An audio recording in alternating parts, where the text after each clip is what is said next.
Karamihan sa mga tao'y di alam paano maranasan ang gawain ng Diyos. Pag sila'y may problema, di nila alam ang gagawin.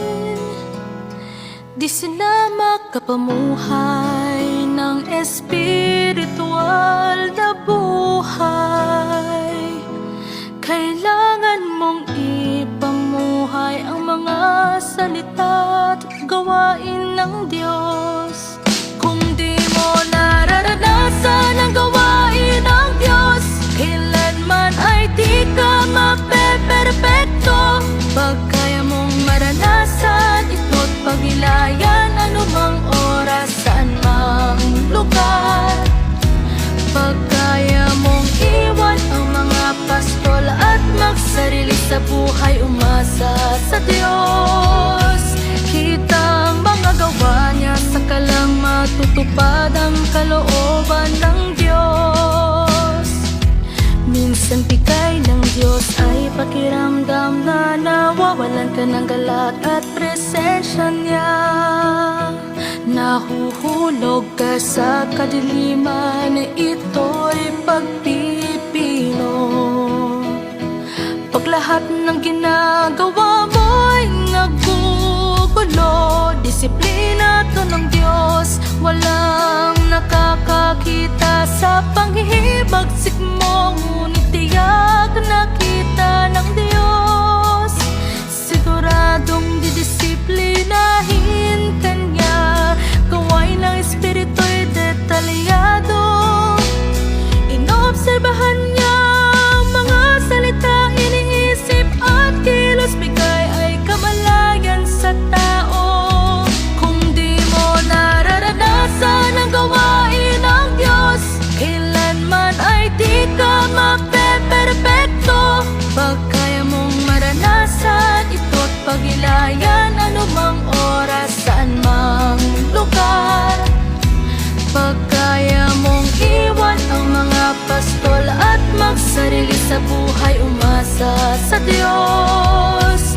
Kita ang mga gawa niya, saka lang matutupad ang kalooban ng Diyos.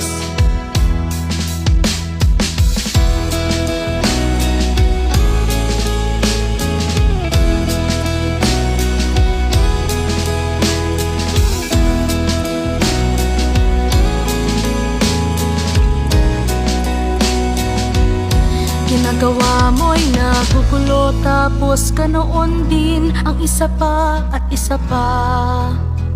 Unti-unti mauunawaan mong gawain ng banal na espiritu.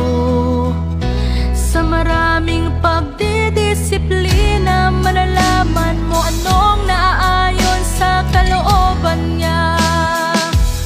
Sa huli, tamang tutugon sa kanyang paggabay sa'yo.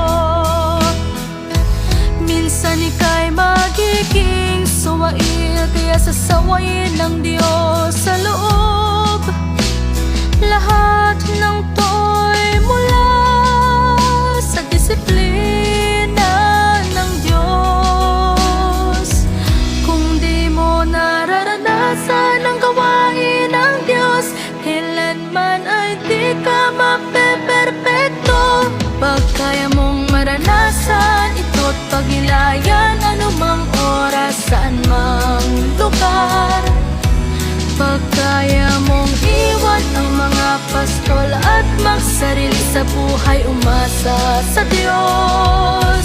Kita ang mga gawa niya, saka lang matutupad ang kalooban ng Diyos. Pag minamaliit mong salita at gawain ng Diyos, di kanya papansinin. Habang mas seryoso mong mga ito, mas liliwanag